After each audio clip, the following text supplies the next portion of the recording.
Sir ஒரு நிமிஷம். Hello sir. வணக்கம் சார், வணக்கம் sir. Thank you sir, thank you sir. ஒரு நிமிஷம் ஹோல்ட் பண்ணுங்க சார். நான் மறுபடியும் உங்களை கூப்பிட்றேன் சார். மை டியர் ஃப்ரெண்ட்ஸ், எனக்காகவும் நம்ம கம்பெனிக்காகவும் நீங்கள் நைட் அண்ட் டே உழைச்சி கஷ்டப்பட்டுருக்கீங்க. By the grace of God இன்னைக்கு நம்ம ஒரு நல்ல பொசிஷனில் இருக்கோம். அப்போ இருந்த நிலைமையில் உங்கள் சேலரி, தீபாவளி, பொங்கல் போனஸ் இதெல்லாம் கொடுக்க முடியாத நிலைமையில் இருந்தோம். இப்போது we are ஓகே. உங்களுக்கு வர வேண்டிய போனஸ் ப்ளஸ் உங்கள் சேலரியை டபுள் ஆக்கியிருக்கேன். Thank you once again and all the best. மாமா, ஐ எம் சோ ஹாப்பி. காலையில இருந்து எத்தனை ஃபோன் கால்ஸ் வந்தாங்க. இந்தியால இருக்க பெரிய பெரிய ஆளுங்க ஃபோன் பண்றாங்க. மாமா மாமா, எனக்கு ஒரு புது கான்ட்ராக்ட் கிடைச்சிருக்கு. 500 crores மாமா. ரொம்ப சந்தோஷமா இருக்குடா. நீ பெரிய ஆளா வருவேன்னு எனக்கு தெரியும். அன்னைக்கு நான் நினைச்சது இன்னைக்கு நடந்திருக்கு. எஸ் மாமா, டைம் இஸ் மைன். ராஜா, எனக்கு இன்னும் ஒரே ஒரு ஆசை இருக்குடா. என்ன? என் பேர பிள்ளைய நான் பார்த்துட்டேன்னு வை, அதுக்கப்புறம் நான் நிம்மதியா போய் சேர்ந்துருவேன். மாமா, அப்படி தப்பு தப்பாலாம் பேசாதீங்க. உங்களுக்கு ஒன்றும் ஆகாது. டோன்ட் வரி மாமா. மெட்ராஸ் இருக்க பெரிய பெரிய டாக்டர்ஸ் வச்சு உங்களுக்கு வைத்தியம் பார்ப்போம். இங்க குணமால வச்சுங்க, உங்களை நான் அமெரிக்கா அனுப்பிச்சு வைக்கிறேன். ஓகே மாமா? சரிடா, வைக்கிறேன். எல்லா இமெயிலுக்கும் அனுப்பிச்சிருக்கேன். டைம் மேகசின்ல இருந்து பேசுறாங்க. உங்க இன்டர்வியூ வேணுமா? அத்த படத்துல உங்க மூஞ்சிய, சாரி, உங்க போட்டோவை பப்ளிஷ் பண்ண போறாங்களா? நாளைக்கு மத்தியானம் டைம் ஃபிக்ஸ் பண்ணிருங்க.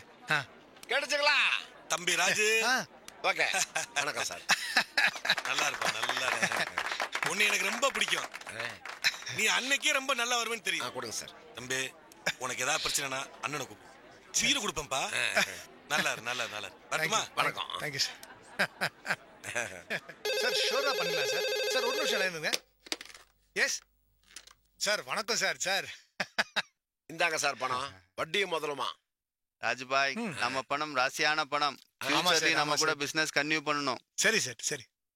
சேட்டு, உங்களுக்கே பணம் தேவையா இருந்தா எங்க கிட்ட கேளுங்க, நாங்க தர்றோம், வட்டி இல்லாம. எஸ், இந்தியாவில் நம்பர் 1 கம்பெனி ஆக்க போறேன். As a matter of fact, இந்தியாவில் இருக்கிற அத்தனை சிட்டிஸ்லயும் டவுன்ஸ்லயும் எங்க கம்பெனியோட பிரான்ச் ஓபன் பண்ண போறேன். சார் இங்க வாங்க. உங்களுடைய எதிர்காலத்துக்கும் உங்க பொண்ணுடைய கல்யாணத்துக்கும் என்னுடைய சின்ன கிஃப்ட். சார் ரொம்ப அதிகமா இருக்க. சார், என்னுடைய கஷ்டமான பீரியட்ல என் கூட இருந்திருக்கீங்க. இது கூட நான் செய்யலாம். எப்படி? இவ்வளவு நான் எதிர்பார்க்கல சார். ரொம்ப தேங்க்ஸ். You welcome. சரி, நீங்க ஆபீஸை பாத்துங்க, நான் கொஞ்சம் வீடு வரைக்கும் போயிட்டு வரேன். எதுக்குங்க சார்? எங்க அம்மாவுக்கு பேர குழந்தை வேணுமா, என் வைஃபுக்கு 4 குழந்தை பெத்துக்கணுமா. அதுக்கு நான் கொஞ்சம் ஹெல்ப் பண்ணிட்டு வரேனே. ஹெல்ப்பா?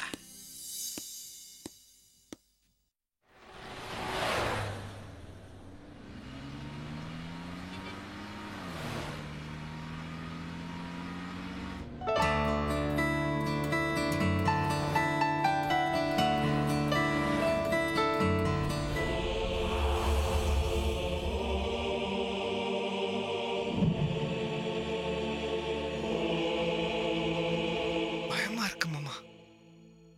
யாரை நம்புறது, யாரை நம்ப கூடாதுன்னு தெரியல. ஆரம்பிச்ச இடத்துக்கே திரும்ப வந்துருமோன்னு பயமா இருக்குமா. ஏண்டா, மத்தவங்கள நம்பியா இவ்வளவு வளர்ந்த? உன்னை நம்பிடா. அந்த நம்பிக்கை தான் வெற்றியை கொடுக்கும். வாழ்க்கையில கஷ்டங்கள் இல்லாம சந்தோஷமும் வெற்றியும் மட்டுமே இருந்துச்சுன்னு வை, அப்போ சந்தோஷத்துக்கு அர்த்தம் இருக்காது. வெயில்ல தாண்டா நிழலோட அருமை தெரியும். இன்னைக்கு உன்னோட கஷ்டம், நாளைக்கு அனுபவம். உன் வாழ்க்கையில இதே கஷ்டம் திரும்ப வராதபடி நீ பாத்துக்கிட்டேன்னு வை, அதான் உன்னோட வெற்றி. எக்காரணத்தை கொண்டும் மனுஷன் தன்னம்பிக்கைய மட்டும் இழந்துடக்கூடாது. உங்க அப்பா இறந்ததுக்கு அப்புறம் சொந்தம், பந்தம், ஃப்ரெண்ட்ஸ் யாருமே உதவிக்கு வரலையே. நான் தனி மனுஷி, நீ சின்ன பையன். ஒருவேளை சாப்பாட்டுக்கே கஷ்டப்பட்ட நாம இன்னைக்கு சொந்த வீடு, பிசினஸ்னு நல்லா வாழ்ந்துகிட்டு இருக்கோம். அன்னைக்கு நான் தன்னம்பிக்கை இழந்திருந்தா நாம இந்த நிலைமைக்கு வந்திருக்க முடியுமா சொல்லு? போராடினா தாண்டா மனுஷன்.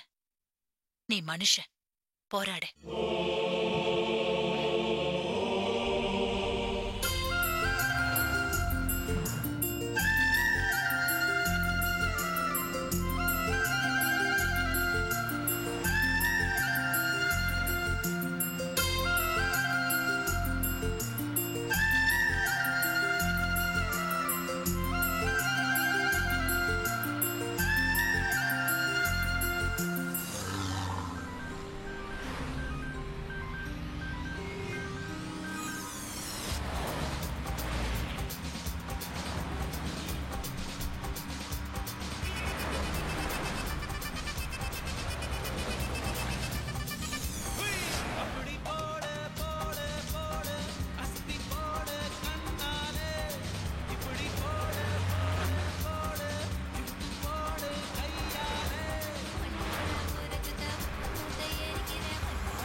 எப்படி ஆச்சு? லாரிக்கார அடிச்சு போயிட்டான்.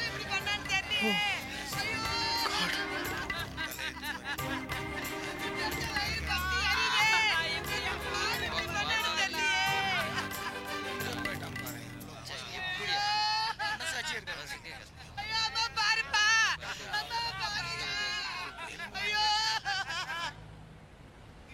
இன்னைக்கு தேதி 1, இன்னில இருந்து ஒரு வாரம்னா சோ டார்கெட் டேட் செய் நீ சாக போற நாள் 8ஆம் தேதி.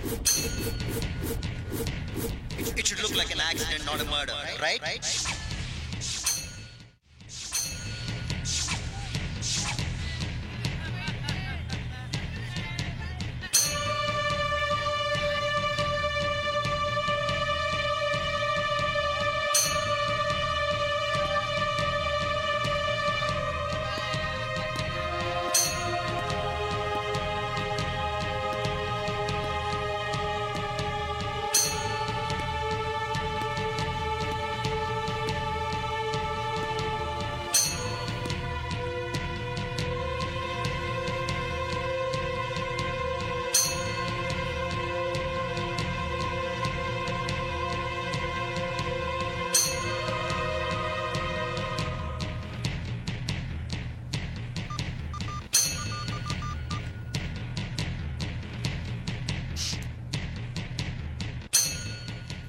ஏய் பத்ரி, சொல்லு மாமு. எங்கடா இருக்க? உன்னை நான் உடனே மீட் பண்ணணும். என்னடா விஷயம்? நாம அன்னைக்கு பாயை போய் மீட் பண்ணோம்ல, ஆமா. அன்னைக்கு நைட்டே ஷேடோ எனக்கு ஃபோன் பண்ணான்டா. 5 லட்சம் ரூபாய் பணம் கேட்டான். நானும் தரதா ஒத்துக்கிட்டேன். அப்புறம் யாரை கொல்லணும்னு கேட்டான். மச்சான் தப்பா எடுத்துக்காத. யாரை போட போற? அது நாம நேர்ல மீட் பண்ணுவோமே. டேய், எதுக்கு என்கிட்ட இவ்வளவு இழுத்து பேசுற நீ? நேர்ல மீட் பண்ணுவோமே. இல்ல மாமா, ஒரு முக்கியமான வேலையா போயிட்டு இருக்கேன், அதான். டேய் சொன்னா புரிஞ்சுக்கூடா. நான் உன்னை அர்ஜென்டா மீட் பண்ணுடா. ஏய், வேற ஏதாவது பிரச்சனையா? இல்ல பயந்து பேக் அடிக்கிறியா? நான் சொல்றது கொஞ்சம் கேட்கறியா? சொல்லு. கொஞ்ச நாளுக்கு முன்னாடி பயங்கரமான பண பிரச்சனை அம்மாவுக்கு. டேய், அம்மாவை ஹாஸ்பிட்டல் அட்மிட் பண்ண சொல்லிட்டாங்க. அட்மிட் பண்ணிட்டேன். ஆனா ஆபரேஷன் பண்ண வேண்டியது இருக்குமா? 1.75 lakhs பணம் கட்டணுமா அதுக்கு? ரம்யா வேற. டேய் சொல்ல மறந்துட்டேன். ஸ்ருதிக்கு gift வாங்கிட்டேன்டா. என்ன வாங்கின? Diamond set. டைமண்ட் செட் எல்லாமே சேர்த்து 2.35 lakhsல முடிஞ்சிருச்சு. செயின் மணி 2 கோடி ரூபாய்க்கு கான்ட்ராக்ட் கொடுத்தான். 50 லட்சம் ரூபாய் அட்வான்ஸ் கொடுத்தான். அதை நான் பிசினஸ்ல ரொட்டேஷன்ல போட்டேன். அந்த கான்ட்ராக்ட்னால எனக்கு பெரிய டென்ஷன். தம்பி ராஜு, உன்னை எனக்கு ரொம்ப பிடிக்கும். அதனாலதான் உன் பொண்டாட்டி உங்க அம்மானு குடும்பத்தோட சந்தோஷமா இருக்க. நீ 2 கை 2 காலோட பத்திரமா இருக்க. ஆஃபீஸ் ஸ்டாஃப் சம்பளம் போனஸ்ன்னு சார், மாச கடைசி ஆயிருச்சு. ஏற்கனவே தீபாவளி போனஸ் கொடுக்கல. பொங்கல் போனஸையும் சேர்த்து இந்த மாதம் சேலரியோட தரேன்னு நீங்க ப்ராமிஸ் பண்ணிருக்கிறீங்க. அந்த நேரம் பார்த்து ஷேர் புரோக்கர் சுரேஷ் ஆஃபீஸ்க்கு வந்தான். பாருப்பா, சென்ட்ரல் கவர்மெண்டோட ஷேரு பெட்ரோலியம் ப்ராடக்ட் இன்னைக்கு ஷேர் மார்க்கெட்டுக்கு வருது. இன்னைக்கு 10 ரூபாய்க்கு ஷேர் வாங்கினேன்னு வச்சுக்கியேன், 2 நாள்ல 20 ரூபா ஆகுதுப்பா. இன்னைக்கு நீ 1 லட்ச ரூபா கொடுத்தா மண்டே அன்னைக்கு உங்களை 2 லட்ச ரூபா இருக்கும்பா. கம்பெனி சேட் கிட்ட பணம் கேட்டேன். சேட்டும் 1 கோடி ரூபாய் கொடுத்துட்டான். இப்பதான் ஒருத்தர் 1 கோடி பேமெண்ட் பண்ணிட்டு போயிருக்கு. அதை அப்படியே அனுப்பிச்சிருவா? சேட் அந்த 1 கோடியை அப்படியே அனுப்பிச்சு வைங்க. இந்த 1 கோடிக்கே ஷேர் வாங்கினா மண்டே டபுள் ஆகி 2 கோடி ஆகும். மறுநாள் காலையில பெட்ரோலியம் ப்ராடக்ட் ஷேர் நேத்து ஒரு நாள் தான் மார்க்கெட்ல இருந்தது. இன்னிலேருந்து ஷேர் விற்பனையை ஸ்டாப் பண்ணி வச்சிருக்கோம். ப்ராடக்ட் மார்க்கெட்டுக்கு வர டேட் இன்னும் முடிவாகாதனால ஷேர் விற்பனையை தள்ளி வச்சிருக்கோம். என்ன பண்றதுனே தெரியல. எல்லாமே பயங்கர டார்ச்சர். அப்போ மேனேஜர் விளையாட்டுத்தனமா ஒரு விஷயம் சொன்னா. என்ன சுட்டு பிரயோஜனம் இல்ல சார், என்கிட்ட பைசாவா கிடையாது. உங்களை சுட்டாலும் லாபம் இல்ல. ஏன்னா உங்க பேர்ல 2 கோடி ரூபாய்க்கு இன்சூரன்ஸ் இருக்குது. அந்த இன்சூரன்ஸ் வந்து ஒண்ணு இயற்கையான சாவா இருக்கணும், இல்ல ஆக்சிடென்டா இருக்கணும். அப்பதான் அந்த பணம் உங்களுக்கு கிடைக்கும். எனக்கு ஒரு ஐடியா தோணுச்சு. நான் செத்தா 2 கோடி ரூபாய் இன்சூரன்ஸ் பணம் கிடைக்கும். அதனால ஷேடோவை என்ன கொலை சொன்னேன். என்னடா சொல்ற? ஆமா, 8ஆம் தேதிக்கு அவன் டேட் ஃபிக்ஸ் பண்ணான். எங்கடா இருக்க? எங்க இருக்க?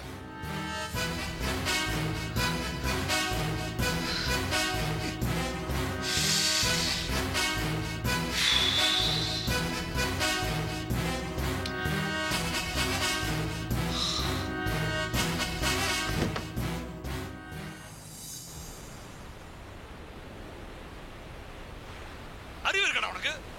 எவ்வளவு மாதிரி காரியத்தை பண்ணுவா? அறிவு இருக்கு? முட்டாள் முட்டாள். ஏடா நீ சாவறதுக்காக எவன்டையோ பணத்தை கொடுத்து அவனை ஒன்ன கொண்டு சொல்றீங்க. எங்கேயா கேள்விப்பட்டிருக்கேன்? இதோட உலகத்துல முதல் தடவை.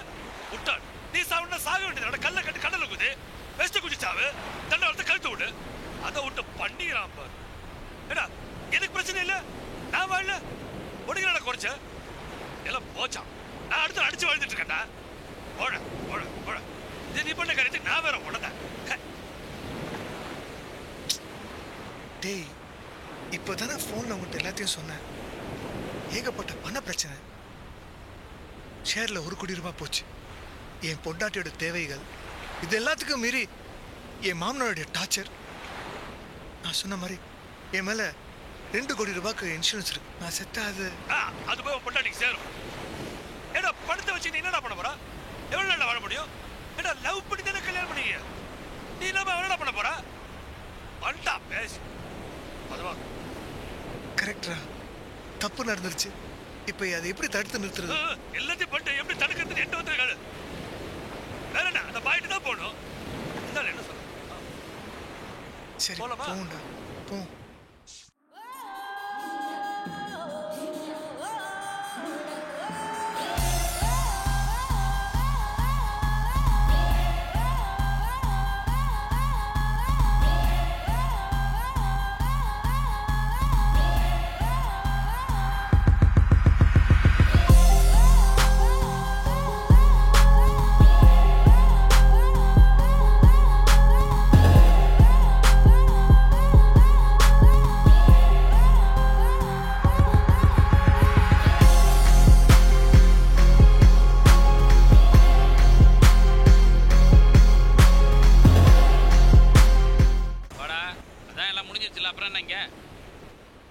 பாய், அது வந்து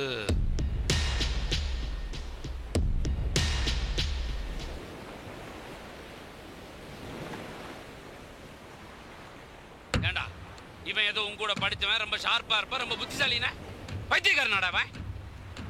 இல்ல பாய், அந்த சூழ்நிலை அப்படி. என்ன வெங்காய சூழ்நிலை அப்படி? அவன் உங்கள்கிட்ட 1000 கண்டிஷன் சொன்னானா இல்லையா? எல்லாமே பேசி முடிஞ்சிருச்சு, அப்புறம் எதையும் கேன்சல் பண்ண முடியாது சொன்னானா இல்லையா? அவன் வேலையா இருக்கும்போது யாரையும் கான்டாக்ட் பண்ண மாட்டேன்னு சொன்னானா இல்லையா? அப்புறம் இங்க வந்து கான்டாக்ட் பண்ணி நோட்டா சொல்லாதீங்க பாய். கண்டிப்பா நீங்க நினைச்சா முடியும்.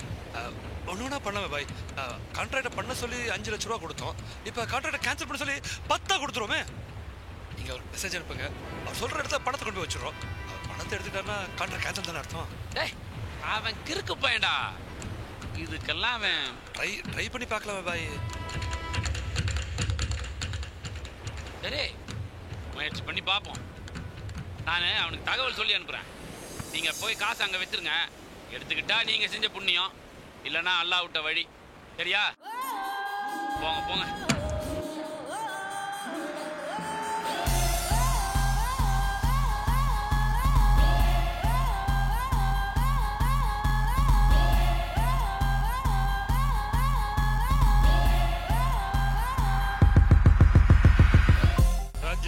உன்ன மாதிரி ஒரு ஆள் இருந்தா போறோம். நான் இன்னைக்கோ செட்டில் இருப்பேன். ஏன் பின்ன என்ன, உயிரை எடுன்னு சொல்லி 5 லட்சம் ரூபாய், உயிரை எடுக்காதுன்னு சொல்லி 10 லட்சம் ரூபாய். இந்த வேலையை நானே செஞ்சிருக்கலாம் போல இருக்கு. நான் தானே வேணான்னு தான் வாயில சனிம்பாங்க. ஏண்டா காமெடி பண்றது இதுதான் நேரமா உனக்கு? ஏப்பா உண்மையத்தான் நான் சொல்றான். அவன் ரொம்ப மச்சக்காரன். நம்ம நேரம் அவ்வளவுதான். என்ன பண்றது? நானே டென்ஷன்ல இருக்கேன். அவன் பணம் எடுப்பானா எடுக்க மாட்டானு.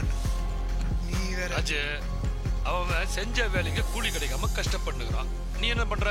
செய்ய சொன்ன வேலையை செய்ய வேணாம்னு சொல்லி கூலி கொடுத்துட்டு இருக்கிற. அது யாரு வேணாம்பா, அவன் எடுத்துருவான் பணத்தை. நீ கவலைப்படாத, வண்டி எடு சீக்கிரம் சீக்கிரம். அவனுக்கு உனக்கும் நேரம் நல்லா இருக்கு, எனக்கு தான் ஐயோ.